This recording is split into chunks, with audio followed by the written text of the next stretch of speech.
Survei Litbang Kompas pada Januari 2023 menunjukkan elektabilitas capres tertinggi masih diduduki oleh Ganjar Pranowo dengan Prabowo Subianto yang membuntuti di posisi kedua.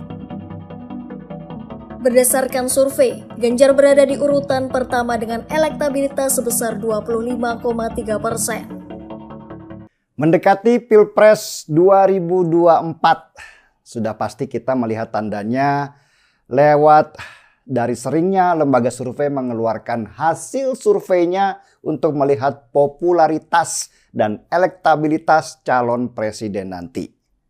Sementara ini ada 4 nama, Ganjar Pranowo, Gubernur Jawa Tengah, Prabowo Subianto, Ketua Umum Partai Gerindra sekaligus Menteri Pertahanan, Anies Baswedan yang dulu Gubernur DKI sekarang sedang cari kerjaan, dan Ridwan Kamil, Gubernur Jawa Barat yang viral karena bangun masjid 1 triliunan.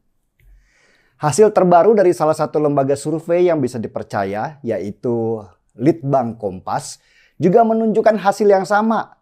Kalau nama Ganjar Pranowo masih ada di urutan tertinggi calon presiden yang akan dipilih oleh rakyat Indonesia. Hasil survei Ganjar Pranowo ada di angka 25%-an, di atas Prabowo yang ada di angka 18%. Ini menarik sekali, karena pada Januari tahun 2022 lalu, atau setahun lalu, hasil survei masih menunjukkan Ganjar Pranowo ada di bawahnya Prabowo. Januari 2022, Prabowo masih tertinggi ada di angka 26%, sedangkan Ganjar masih di angka 20%. 5 bulan kemudian, di bulan Juni 2022, Litbang Kompas adakan survei lagi dan angka Ganjar Pranowo terlihat naik dari 20% menjadi 22%. Sedangkan Prabowo yang 5 bulan lalu ada di angka 26%, turun sedikit ke angka 25%. Pada bulan Juni itu Ganjar masih kalah. Tapi di bulan Oktober 2022, Litbang Kompas melakukan survei lagi dan mendapatkan fakta yang menarik bahwa Ganjar sudah kalahkan Prabowo. Ganjar ada di angka 25% dan Prabowo turun drastis ke angka 17%. Gak perlu waktu setahun buat Ganjar Pranowo untuk menyalip elektabilitas Prabowo Subianto. Dan di bulan Januari 2023 atau survei terakhir kemarin, ketika Litbang Kompas melakukan survei lagi, angka Ganjar naik lagi menjadi 26%. Sedangkan Prabowo cuma naik tipis banget 18%. Ini fenomena yang menarik. Kenapa sih angka Ganjar Pranowo selalu naik di hasil survei, padahal dia juga tidak sedang dalam masa kampanye dan wajah dirinya tidak ada di spanduk-spanduk dan baliho-baliho yang disebar ke seluruh negeri dengan modal puluhan miliar rupiah seperti yang pernah dilakukan oleh Puan Maharani. Sejak dulu saya sudah membahas tentang perilaku pemilih kita yang berubah dari pasif menjadi aktif. Kalau dulu model promosinya pasif dengan mengandalkan foto gambar wajah terpampang di spanduk-spanduk dan baliho. Itu menjadi tren. Untuk dikenal orang maka butuh iklan yang masif dengan mengenalkan wajah orang itu lewat iklan supaya banyak orang kenal dan akhirnya memilih orang tersebut. Tapi di lembaga survei itu ada pemisahan antara popularitas dan elektabilitas. Popularitas berarti orang yang dikenal oleh masyarakat. Sedangkan elektabilitas berarti orang yang dipilih oleh masyarakat. Orang yang populer belum tentu dipilih oleh masyarakat sebagai calon mereka. Misalnya nih contohnya Sugi Nur, si ustadz yang suka misuh jancuk itu dia populer. Tapi apakah orang mau memilih dia jadi calon presiden? No way. Nah, Ganjar Pranowo mempunyai tingkat elektabilitas yang tertinggi.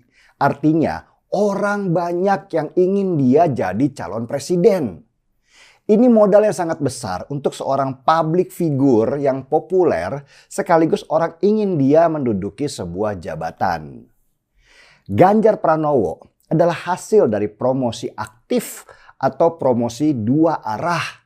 Dia nggak perlu mengeluarkan uang banyak untuk mengenalkan wajahnya ke banyak daerah lewat spanduk dan baliho. Dia menginformasikan kerjanya sebagai Gubernur Jawa Tengah lewat media sosial. Sebuah campaign yang murah meriah dan membekas. Kinerja seorang pejabat itu sekarang jadi ukurannya masyarakat yang semakin hari semakin pintar memilih calon pemimpinnya. Orang sudah nggak percaya lagi tuh dengan iklan wajah, tapi orang lebih menyoroti kinerja seseorang. Padahal Ganjar itu juga belum kampanye. Dia belum promosi dirinya karena dia belum merasa sebagai calon presiden resmi. Tapi justru disitulah kepercayaan orang terhadap Ganjar Pranowo itu semakin meningkat. Orang percaya kalau Ganjar adalah seorang pekerja, bukan pemain politik kosmetik biasa. Ganjar juga nggak melawan ketika dia dianiaya oleh sebagian elit PDI Perjuangan. Justru diamnya dia yang memunculkan banyak kesukaan karena Ganjar menjadi tampak seperti orang yang menghindari gaduhnya politik dan mencari panggung di sana. Itulah yang saya yakini kenapa Ganjar Pranowo selalu menempati posisi tertinggi di survei-survei. Ganjar berhasil memainkan media sosial sesuai dengan fungsinya, bukan hanya sebagai alat saja.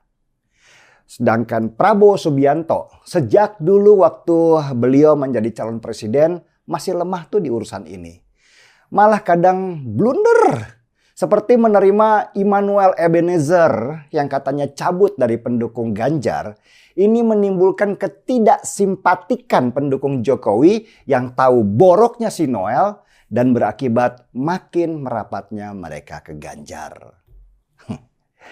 Pertanyaan terakhir nih dari seorang teman. Lah terus Bang, Anies Baswedan itu gimana dong? Maaf, untuk yang satu ini saya hanya bisa menjawab, we don't know what we don't know.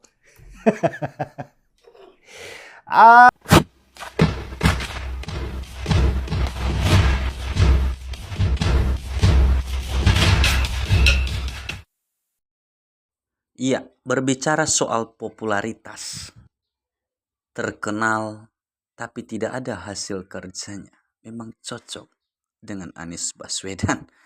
Sementara kalau berbicara elektabilitas, hasil kerjanya bagus, meskipun popularitasnya kurang, itu cocok dengan Ganjar Pranowo. Ya, memang Pranowo ya meskipun tidak popularitas tapi elektabilitasnya selalu tinggi. Artinya Ganjar memang lebih unggul daripada Anies Baswedan. Nggak usah kecil hati, Bung Nis.